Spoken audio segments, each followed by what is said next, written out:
So you just went to Superstore and debated whether or not to buy one of their pre-cooked chickens.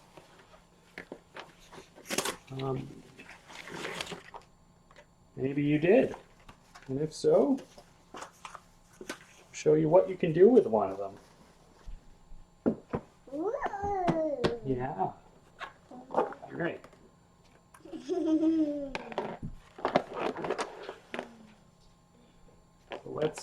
This is a bit messy, mind you, but we're going to take all the meat off of this and make some chicken stock. Welcome to A Dummy Does Wholesome Hearty Chicken Soup, a dummy's take on this classic dish. A bone. A bone. Yeah.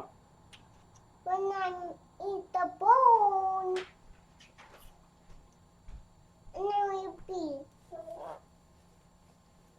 in my full, in my belly, but then will be full. Yeah. Well, we don't eat the bones. We eat the chicken. If you do this, I highly recommend to do it when you get home after going grocery shopping while it's still warm. If you put it in your fridge, the meat congeals back to the bones and it's much harder. You can kind of see it's just falling apart. All right. There you have it. Bones, chicken. All right. I'm going to wash up. Yeah. Great. So you got your pot with your bones in it. Fill it with water so that the bones are covered. And then set on your stove and bring to a boil. It might be easier to know when it's boiling if you leave the lid off. And then, so yeah, we'll just wait for that to come to a boil. And I'll be back. All right, so we're getting into a boil here. So what you want to do is just turn it down to something really low and just let it simmer for several hours.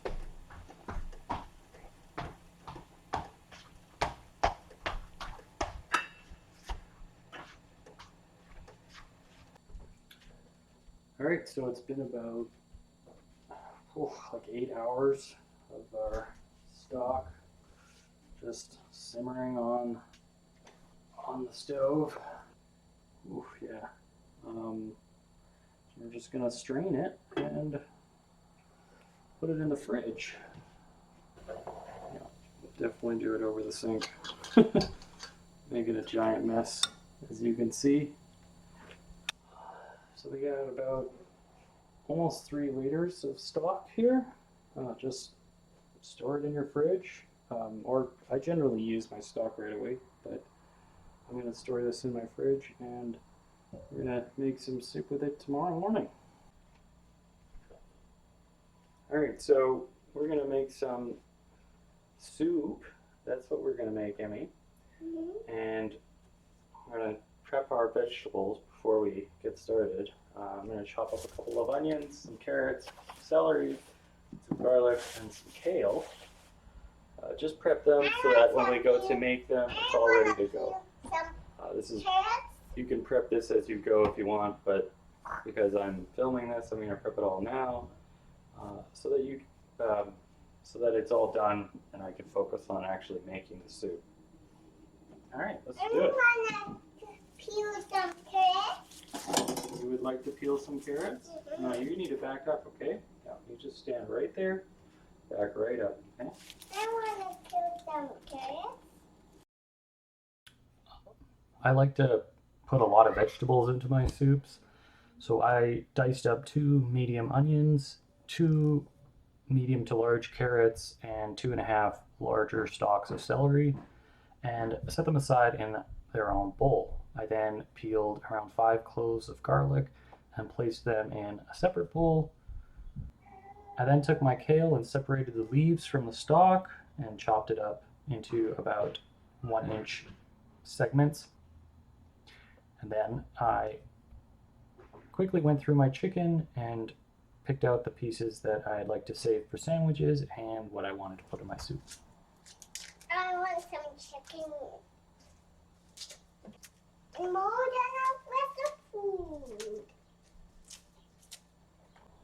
Alright, so we're all done. We have our garlic separated out, onions, carrots, and celery. I've separated some white meat and some dark meat for the chicken.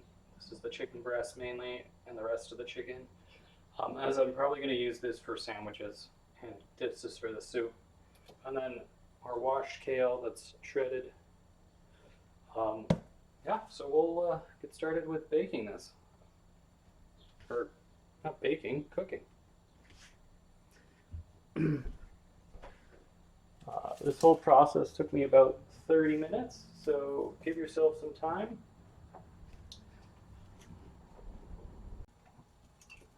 Gotta get your pots nice and hot. A little bit of oil. I am an absolute big fan of sausages in my chicken soup. You don't have to do this, but I love it. So I'm gonna put in I'm just gonna cook a sausage up. I normally do 2, but I only have 1, so our pot's nice and hot. Get your spatula ready.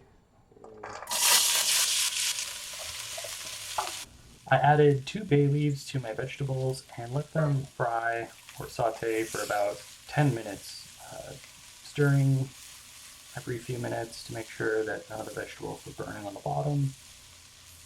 When I'm not stirring my vegetables, I keep the lid on. I find that that helps keep the moisture in and prevent them from sticking to the bottom.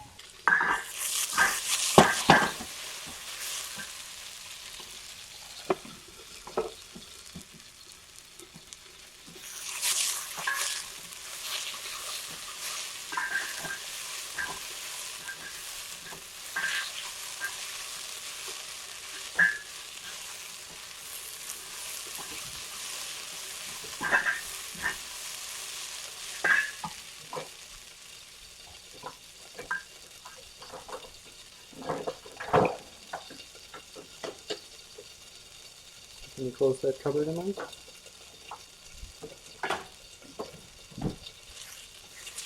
Alright, so we got some nice color on our vegetables. Starting to brown a little bit, so we're going to add the garlic. This is why it helps to have it peeled, because otherwise you're rushing to get to this stage and your vegetables are burning and you got to turn that heat down. So if you prep anything, just prep the garlic. Oh, smells so good.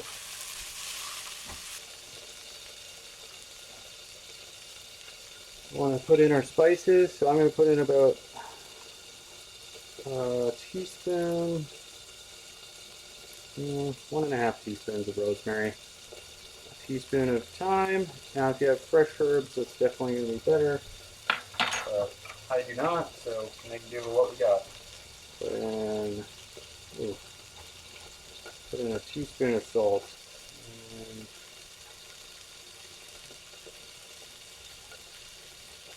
half a teaspoon of pepper.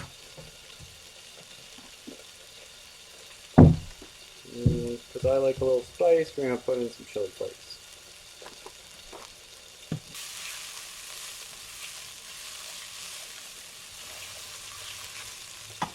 Alright, now I'm going to try something a little bit different that I haven't tried before. I'm going to try a little bit of a thickening agent. I'm going to put in a little bit of butter and some flour before we add our stock. Oh, did you add some chili flakes to my broth? Well, you're lost, Emily. Alright, let's add our broth.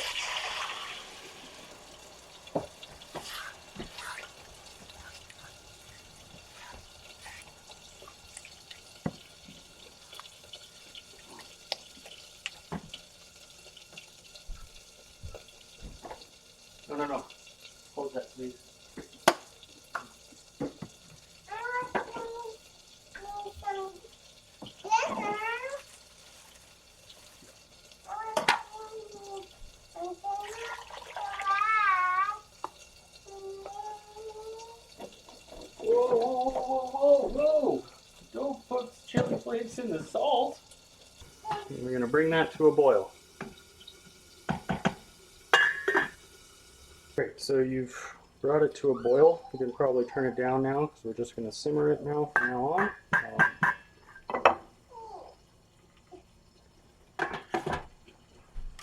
I'm going to add some green lentils and some pearl barley. Alright, we'll rinse the barley and then cover with 2 inches of water and bring to boil. I'm just going to put it in here. But if you want to speed up your soup process, you can do this, cook your barley in some of your broth before you cook your vegetables, or while you're cooking your vegetables, and that way they're done by the time you're ready to get to here, and you just put them in. And for the lentils, they say to soak overnight in cold water. I did not do that, so we're just going to throw them in and see what happens. Alright, so I got my lentils here. Just going to pour those in. And I got my barley, which I've rinsed. It's between 1/2 cup and 3/4 cup. And we're basically just going to bring this pot back to a boil and let this boil for around 45 minutes. This is why you might want to do your barley while you're cooking your vegetables, as it reduces the overall cooking time. I like it to soak in all the flavors, so this is how I do it.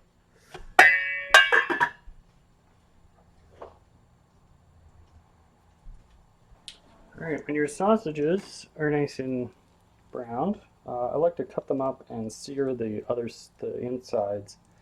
So we're gonna do that. This is an optional step if you like sausages in your soup. If you haven't tried it before, give it a shot. It's delicious. I'd like it if you want to put them back. Alright, so we have our chicken soup here. I'm just gonna try some of the barley to make sure that it's on its way to being done. It's very close. I have served a chicken soup where it wasn't even close, and that wasn't very good, so make sure your barley is well cooked. Unless you like crunchy stuff in your soup. Alright, so we're just going to add our chicken. I already pulled it apart. I like to pull it apart a second time with my hands, because then I can find any bones or hard bits that I don't want to be eating in a spoonful of soup. So we're just going to let that heat up, and then we're going to add our kale.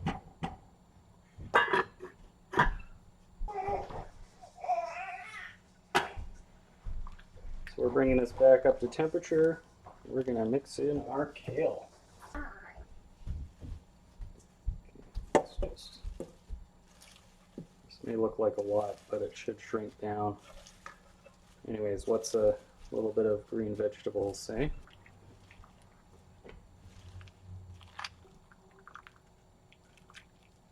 Where did the kale go?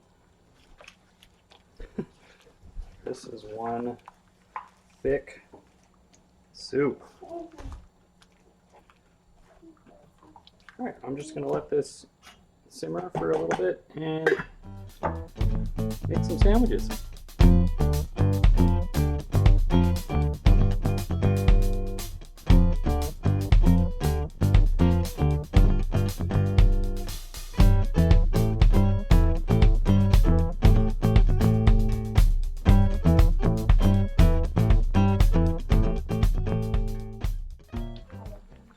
Our soup is ready to go. At this point, taste it to make sure that all your flavors are correct. I'll do that right now.